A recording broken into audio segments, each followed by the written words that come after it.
How was your first session? I hope आप सभी को समझ आ गया होगा बिकॉज मुझे कोई कमेंट नहीं आया. It means you all are getting me clearly. Alright, thank you so much. And आप सबको इतने व्यूज देने के लिए, इतना सपोर्ट करने के लिए I am very very thankful to you. And बस इसी तरह से आप मेरी वीडियोस देखते रहिए और समझते रहिए. मुझे मेरी वीडियोस के थ्रू कुछ फीडबैक जरूर मिले थे कि उसमें वॉइस इशू आ रहा है. So I am working on it. आप प्लीज थोड़ा सा कोऑपरेट कीजिए. I am working on the voice issue. Otherwise everything is fine, right? I hope so. Okay, so हम लास्ट वीडियो का रिविजन ले लेते हैं. हमने क्या पढ़ा था हमारी फर्स्ट सेशन में? तो हमने फर्स्ट सेशन की बिगिनिंग करी थी हमारे अल्फाबेट्स के साथ. English alphabets, we know we have 26 English alphabets, जिसमें से we have 5 vowels, that is A E I O U, and the rest 21 are consonants. Alright, then उसके बाद हमने पढ़ा था that group of alphabets are known as words and group of words are known as sentences और phrases. फिर group of sentences को मिलाकर बनता है पैराग्राफ. इसी तरह से एक लैंग्वेज का फॉर्मेशन होता है एंड उसी तरह से इंग्लिश लैंग्वेज का भी फॉर्मेशन हुआ है. Alright, okay. देन इसके बाद हमने कुछ बेसिक वर्ड्स पढ़े थे, कुछ इंग्लिश वर्ड्स बेसिक पढ़े थे जो बहुत स्मॉल वर्ड्स हैं और वो जो प्राइमरी लेवल के बच्चों से भी हेल्पफुल रहता है. ओके, जैसे फॉर एग्जांपल आई वर्ड पढ़ा था और उसके पजेसिव वर्ड्स पढ़े थे.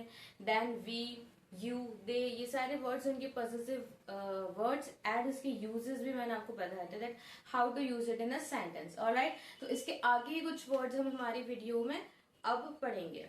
Like for example she.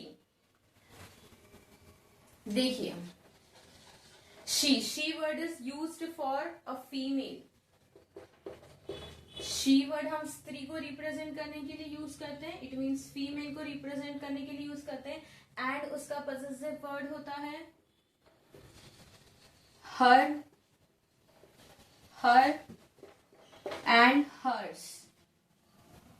Okay, that is उसको, उसका एंड उसका. ओके, ये शी वर्ड के लिए हम देख रहे हैं. जैसे for example she is a girl, ये आपको समझ आ गया कि वह लड़की है. Then we can say give this pen to her. It means उसको यह पेन दे दो. अब यह हर और हर्स का कैसे यूज करना है सेंटेंस में मैंने आपको लास्ट क्लास में बताया था. जैसे कि हम कह रहे हैं दिस इज हर हाउस, या फिर this house is hers.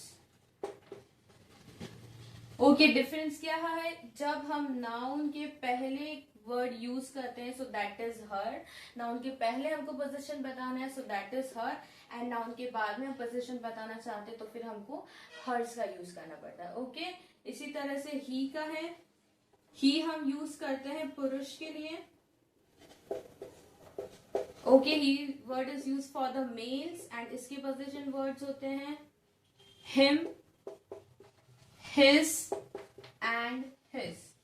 Okay, him मतलब हम कह सकते हैं उसको और हिज एंड हिज में उसका आएगा. यहाँ पे ज्यादा फर्क दिखने को नहीं मिल रहा. जैसे यहाँ देखिए आपको हर और हर्स में सिर्फ एस लगा हुआ है. यहाँ पर दोनों वर्ड सेम है लेकिन सेंटेंस भी उसका वैसे ही बनेगा. जैसे अगर मैं यहाँ से शुरुआत करूं तो he is a boy, is that clear? वह लड़का है. It is easy. Then give this pen to him, यह पेन उसे दे दो.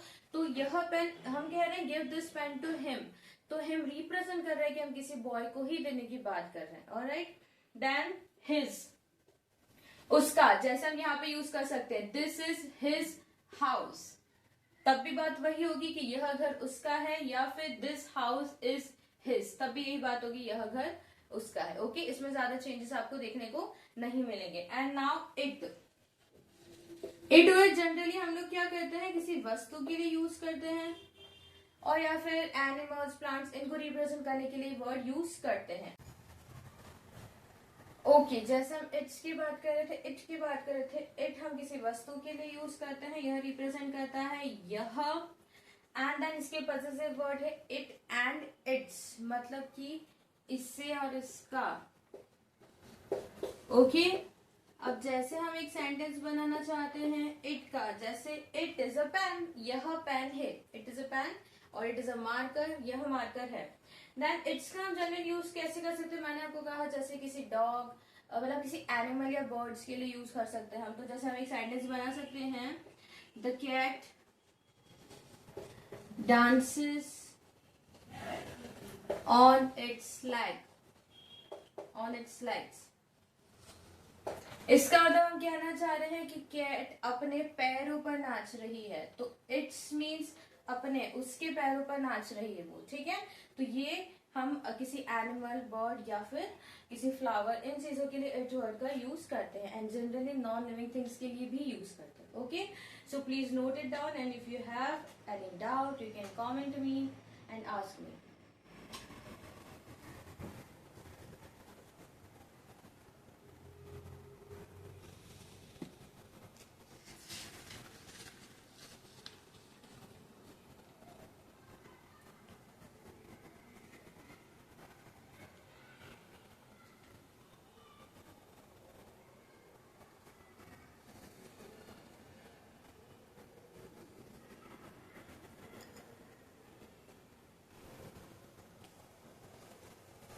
Okay, I hope you all got this.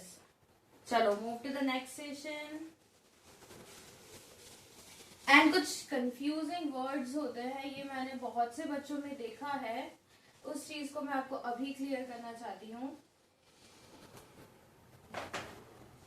Okay, जैसे कि आप देखिए this, this, these, okay, like that,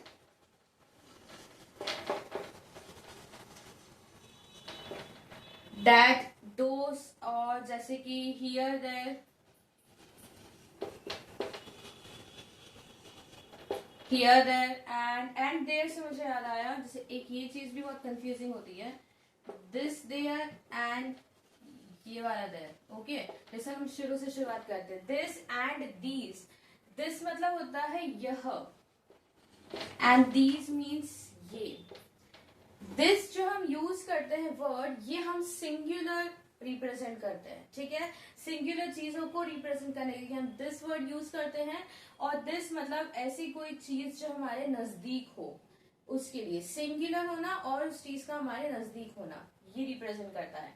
these, these इसी का प्लूरल हो जाता है, दीज रिप्रेजेंट्स प्लूरल, एंड वो चीज भी हमारे पास हो, ओके। बस एक ही डिफरेंस होता है दोनों में, ये सिंगुलर को शो करता है, ये प्लूरल को शो करता है, और चीजें हमारे नजदीक या हमारी आंखों के सामने, alright. And then that, that means होता है वह, और उसको रिप्रेजेंट करने के लिए हम कहते हैं वो, ओके। दैट भी सिंगुलर के लिए यूज होता है, कोई चीज हमसे थोड़ी सी दूर है उसको बताने के लिए बता रहे हैं, that singular, and those is use for Plurals. Plurals means एक से ज्यादा, सिंगुलर मीन्स एक सिंगल यूनिट। हियर मतलब होता है यहां, और देयर मीन्स वहां। हियर मीन्स यहाँ जो हमारे नजदीक हो, देयर मीन्स हमसे थोड़ा सा दूर हो। अब देखिए ये देयर, दो कंफ्यूजिंग देयर हो जाता है। जैसे हमने ये देयर पढ़ा था, ये क्या था, ये दे का पोजीशन वर्ड था, ठीक है। इट मीन्स ये ग्रुप ऑफ पीपल के लिए, ओके, मैन मतलब ह्यूमंस के लिए यूज किया जाता है, और देयर मतलब मैंने आपको क्या कहा है, वहां किसी प्लेस के लिए यूज किया जाता है। ये जनरली बहुत कंफ्यूजिंग हो जाता है, तो आपको ध्यान रखना है कि आपको, जैसे देखिए इसका प्रोनाउंसिएशन सेम है, देयर एंड देयर, लेकिन ये आपकी समझदारी होगी कि आपको ये समझना है ये वर्ड कहाँ कैसे यूज हो रहा है, ओके। जिस जो बात हो रही है उस पर कौन सा वाला देयर फिट कर रहा है, this you have to make sense, alright.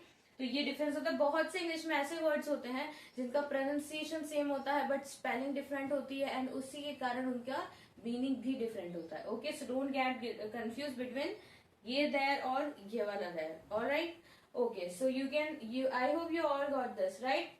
This is used for singular, these for plural, that for singular, these for, those for plural. जैसे एग्जाम्पल बता सकती हूँ मैं, अगर हमारे पास एक मार्कर है तो मैं क्या कहूंगी, दिस इज अ मार्कर। और अगर मेरे पास एक से ज्यादा मार्कर है तो दीज आर मार्कर्स, ओके। यहाँ पर आप देखेंगे हेल्पिंग वर्ब इज हो जाएगी, यहाँ पर हेल्पिंग वर्ब आर हो जाएगी। उसी तरह से वहां पर अगर कोई चेयर मुझे कहीं दूर दिख रही है तो मैं कहूंगी that is a chair, alright. और वहां पर कहीं दूर मुझे फ्रूट्स दिख रहे हैं, सो दोज आर फ्रूट्स या those are apples. Here, come here, go there, इधर आओ उधर जाओ, यहाँ आओ वहां जाओ, उस तरह से हम इसका यूज कर सकते हैं। ओके ओके, अब इसको थोड़ी देर नोट डाउन करिए, then I come to the next topic.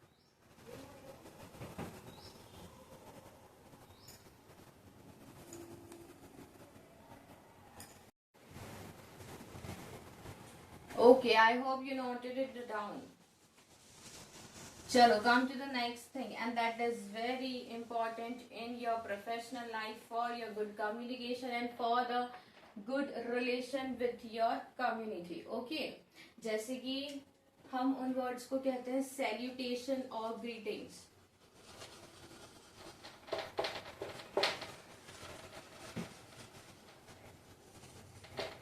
Salutation and greeting words जो होते हैं, these are very polite words and ये एक अट्रैक्टिव पर्सनालिटी बनाती है, राइट? कुछ पर्सनालिटी डेवलपमेंट के लिए भी सैल्यूटेशंस और ग्रीटिंग्स देना बहुत जरूरी होता है, हमारी पर्सनल लाइफ में भी और प्रोफेशनल लाइफ में भी। ओके, सैल्यूटेशन ग्रीटिंग्स मतलब आप अपने किसी भी पर्सन को किस तरह से ग्रीट करते हैं, जब आप उनसे मिलते हैं तो how you should meet to them, ये डिपेंड करता है। ओके, जैसे कि एक नेचुरल सी बात है, बच्चे आप छोटी क्लास से ही सीख जाते हैं। If we meet someone in the morning, then what should we wish them? Good morning, right? So ये good morning wish करना होता है in the morning time. Whenever you meet a person in the morning time, like you do in the school, okay? Then good afternoon. Good afternoon कौन सा समय होता है? ये आपको बहुत अच्छे से पता होगा। Afternoon, afternoon it means after 12 o'clock, जो दोपहर का 12 o'clock का समय होता है, उसके बाद हम यूज करते हैं word good afternoon. Okay, then good evening. Good evening लोगों के लिए थोड़ा सा कंफ्यूजिंग हो जाता है। गुड इवनिंग हम यूज करते हैं 4 and 5 के समय के बाद, जैसे इवनिंग में, शाम के समय में 4 या 5, तब से हम गुड इवनिंग वर्ड यूज करते हैं। और फिर गुड इवनिंग से जब आप किसी से विदा लेते हैं, ओके, तो वो फिर रात के समय को रिप्रेजेंट करता है, दैट इज गुड नाइट। ये जनरली आप जब किसी से इवनिंग के समय भी कुछ 7-8 बजे भी अगर आप किसी से विदा लेंगे तो you should wish them good night. और फिर जनरली आप जानते हैं एक नॉर्मल लैंग्वेज में भी, इन प्रोफेशनल लैंग्वेज में भी गुड नाइट का यूज करते हैं सोने से पहले, and you can say them good night, sweet dreams. ये सारे जो सैल्यूटेशंस हैं, these are very important to greet the person. Okay, this shows your good qualities and good manners. Alright, और जैसे कि इसी के साथ सिर्फ ऐसा नहीं कि गुड मॉर्निंग बोलकर you'll end up your conversation, no, the person will reply back you, वो भी आपको reply करेंगे good evening, good afternoon or good morning, and then what you'll ask to them, the next question will be how are you? Okay, they'll ask you how are you, you will ask them how are you, then what's their reply will be I'm fine, and then I'm fine के बाद thank you is also a must reply. How are you, how are you doing?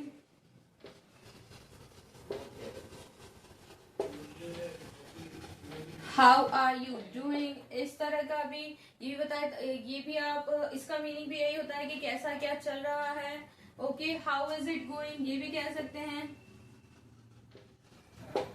This also represent the same meaning, how is it going, like उनका normal हाल चाल पूछना। Okay, so this are the good manners. So ये greet करना आपकी personality development के लिए बहुत अच्छा होता है। तो ये आप क्या है कि बेसिक से ही सीख लें, छोटी एज से ही सीख लें, so that will be very good for you and it is very impressive also. Even बहुत बड़े बड़े बच्चे भी इस तरह की चीजें नहीं करते, so that's not good for them. Okay, so to make your personality attractive you should greet everyone. Okay, तो ये चीजें हमने आज कवर की है। I hope you got this meaning, आपको समझ आ गया होगा। ऑलराइट, आई एम होपिंग आप सब पढ़ रहे हैं, राइट? जैसे कि देखिए, ये काम कर सकते हैं आप, अगर मदर्स नहीं पढ़ी तो बच्चे उनको देखेंगे, एंड इफ बच्चे नहीं पढ़े तो मदर्स उन पे फोकस करेंगे। इसी तरह से ये कुछ बेसिक चीजें जो आप एक दूसरे के साथ समझ सकते हैं। ऑलराइट, तो अगर इसमें कोई भी डाउट एंड कुछ भी कंफ्यूजन हो, you can comment me, and thank you so much for your support. So I will again request you to subscribe and to like the videos, and also please watch the videos. It will be very helpful to you. Thank you so much.